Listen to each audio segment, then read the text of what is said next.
আসসালামু আলাইকুম সবাই। যারা আইএলস এক্সাম দেওয়ার প্ল্যানিং করছেন তাদের জন্য আজকে ভিডিওটা is gonna be a life changer. So আশা করি সবাই ফুল ভিডিওটা একটু পেশেন্স নিয়ে দেখবেন অ্যান্ড একটু শেয়ার করে দেবেন অ্যামং ইউর ফ্রেন্ডস। ওকে, আমি Daniel Khan from quality education zone. আজকে আমরা কথা বলবো 5 common mistakes in IELTS. Okay, let's start with the first mistake. Little or no idea about assessment criteria. What is the assessment criteria? IELTS এর writing and স্পোকেনে দুইটা separate আছে, structure আছে, which is known as the assessment criteria, যেটা আমি I বাটমে share করে দেবো ইনশাল্লাহ। Please একটু দেখে নেবেন। ওই সম্বন্ধে যদি আপনার কোনো প্রপার কনসেপ্ট ক্লিয়ার না থাকে, আপনি রাইটিংয়ে এবং স্পোকেনে প্রপার ফুল মার্কস তুলতে পারবেন না। ওকে, সো ওইটা আপনাকে মাস্ট জানতে হবে। স্পোকেন এবং writing assessment criteria very connected. আপনি একবার গো থ্রু করলে দুইটার সম্বন্ধে একটা প্রপার ইনফরমেশন বা নলেজ গ্রো হয়ে যাবে। Secondly, not reading the instruction properly. এই প্রবলেমটা স্টুডেন্টরা বেশি ফেস করে লিসেনিং এবং রিডিংয়ের ক্ষেত্রে। কারণ যদি আপনি ইনস্ট্রাকশনটাকে প্রপারলি না বুঝেন, না পড়েন, আপনি কিন্তু স্কোরটা পাবেন না। ইভেন রাইটিংয়ে অনেকের ক্ষেত্রে দেখা যায় কোশ্চেনটাকে ভালো মতো না পড়ে আনসার লেখা শুরু করে দেয়। ইভেন স্পোকেনে দেখা যায় পড়ার জায়গায় ঠিকমতো না শুনে কথা বলে ফেলে। So this is kind of a common mistake for lot of student. এটা একটু খেয়াল করতে হবে। অ্যান্ড এটার জন্য সবাইকে সাজেশন থাকবে, যখন বাসায় প্র্যাকটিস করবেন লিসেনিং এবং রিডিং, এই দুইটার ক্ষেত্রেই প্রত্যেকটি ইনস্ট্রাকশন খুব খেয়াল করে বুঝে বুঝে পড়ে প্র্যাকটিস করবেন। সেক্ষেত্রে এক্সাম হলে এই সিলি মিস্টেকে অ্যাটলিস্ট স্কোরটা হারাবেন না। Poor time and word management. Let's start with the time.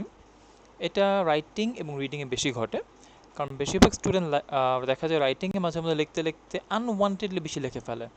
Suppose writing test টুতে ওয়ার্ড লিমিট আপনার 250, আপনি 300-400 ওয়ার্ডস লিখতেছেন। সো এক্ষেত্রে হয়ে যায় কি আপনার টাইম ম্যানেজমেন্টের প্রবলেম হতে পারে, ইভেন ওয়ার্ড ম্যানেজমেন্ট এখানে চলে আসে।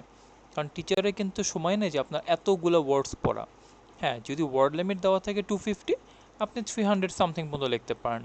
রাইটিং টেস্ট কোনো ওয়ার্ড লিমিট দেওয়া আছে 150, আপনি 200 সামথিং লিখতে পারেন। That's relevant. ওকে, বাট আপনি ইররেলেভেন্ট কিছু যদি লিখতে চান, আনওয়ান্টেডলি বড় করেন, teacher will eventually feel board.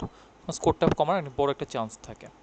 And time ম্যানেজমেন্টের সবচেয়ে বেশি প্রবলেম স্টুডেন্টরা ফেস করে রিডিংয়ে। সো রিডিংয়ের জন্য এক কথায় এত শর্ট ভিডিওতে বোঝানো তো পসিবল না, বাট আমার বেশ কিছু ভিডিও ইউটিউবে দেওয়া আছে, লাইক আইএলস ফ্যামিলি স্ট্রাকচার, রিডিংয়ে কী কী রিজন মিস্টেক্স হয়, ইম্প্রুভমেন্ট কেমনে করবেন। Please go through them, you should get a good idea about it. Short brief idea দিয়ে দিচ্ছি। রিডিংয়ে টাইম ম্যানেজমেন্ট শেখার আগে আপনাকে স্পোকেন, রাইটিং, লিসেনিং এই তিনটাকে পারফেক্টলি গ্রাস্প করতে পারা লাগবে। দেন আপনি রিডিংয়ে যান, আপনার টাইম ম্যানেজমেন্টটা ইজিয়ার লাগবে। Otherwise it will always become more and more complicated for you by the day. আর শুধুমাত্র প্র্যাকটিস করে যদি মনে করেন রিডিং ইমপ্রুভ করবেন, তাহলে আপনি জাস্ট টাইমটা ওয়েস্ট করতেছেন, ম্যাটেরিয়ালটা নষ্ট করতেছেন, কাজের কাছে কিছু হবে না। Okay, so if you want to improve your reading time management, তো সেক্ষেত্রে আপনাকে একটু আগে উইকনেসগুলো রিমুভ করতে হবে, like spoken, writing and listening. Then it will become easier for you. Okay, আর যদি কারো লিসেনিংয়ের টাইম ম্যানেজমেন্টের প্রবলেম হয়, সেক্ষেত্রে একটা অ্যাডভাইস থাকবে, start hearing something in English, like আপনি ইংলিশ মুভি দেখেন, টিভি সিরিজ দেখেন, গান শুনেন, পডকাস্ট দেখেন। সেক্ষেত্রে লিসেনিংয়ে টাইম ম্যানেজমেন্টে একটা বড় হেল্প করবে আপনাদেরকে। ওকে, ব্ল্যাঙ্ক আনসার রাখা, যেটাকে লিভ দ্য ব্ল্যাঙ্ক আনসার বলা আছে, এইটা অনেকে লিসেনিংয়ে এবং রিডিংয়ে করে। ইভেন স্পোকেনও দেখা যায় অনেকে না পারলে চুপ করে থাকে, পাস বলে, এগুলো করা উচিত না। এটা করলে টিচার আপনার স্কোরটা কেটে দিবে। লিসেনিং, রিডিংয়ে সাপোজ আপনি একটা আনসার খুঁজে পাচ্ছেন না, আপনি একটা আনসার হোয়াট এভার মিলতেছে না, কিছু একটা লিখে দেন, ব্ল্যাঙ্ক রাখেন না। সেক্ষেত্রে টিচার মনে করবে you are not eligible for this test yet. তো সেক্ষেত্রে আপনার উল্টাপাল্টা একটা স্কোরিং হতে পারে। Let's not talk about this কী হতে পারে, but it's unwise to do. কারণ এক্সাম হলেও আপনাকে কয়েকবার করে বলা হবে try to answer every single one of the question. And অনেকে রাইটিংয়ের ক্ষেত্রেও দেখা যায়, সাপোজ আপনি রাইটিং টেস্ট 1 বা 2তে পার্টিকুলারলি খুব ভালো, আপনি যে কোনো একটা ব্ল্যাঙ্ক রেখে আসলেন, আপনার রেজাল্টই হয়তো আসবেন, আটকা যাবেন। স্পোকেনে কাজ করলে আটকা যাবেন। লিসেন, রিডিংয়ে সেম স্টোরি। ওয়াইজ যে কোনো একটা সিঙ্গেল এক্সামে আপনি কোনো কিছু ব্ল্যাঙ্ক না রাখাটা সবচেয়ে wisest.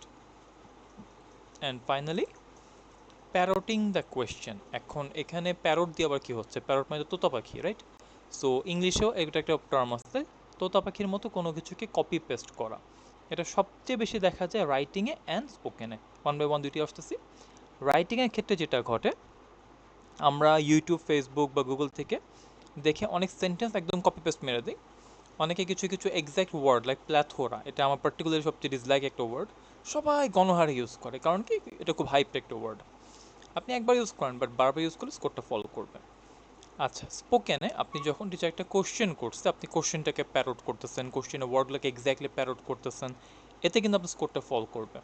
So unless you want to lose your score by yourself, মানে সুইসাইড করার নিয়ত না থাকে স্কোরের ব্যাপারে, ইটস আনওয়াইজ টু ডু। আপনি সিনোনিম শিখতে পারেন, এটা আপনাকে অনেক হেল্প করবে।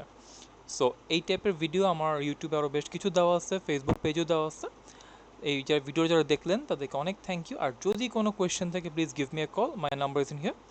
আর আমার পেজে এবং ইউটিউবে যে যে ভিডিওসগুলো আছে একটু ধৈর্য দিয়ে সবগুলো গো থ্রু করবেন। যারা বিগিনার তাদের জন্য একটা মোটামুটি কনসেপ্ট ইনশাল্লাহ এখানে গ্রো হয়ে যাওয়ার কথা। Thank you guys, take care, আসসালামু আলাইকুম।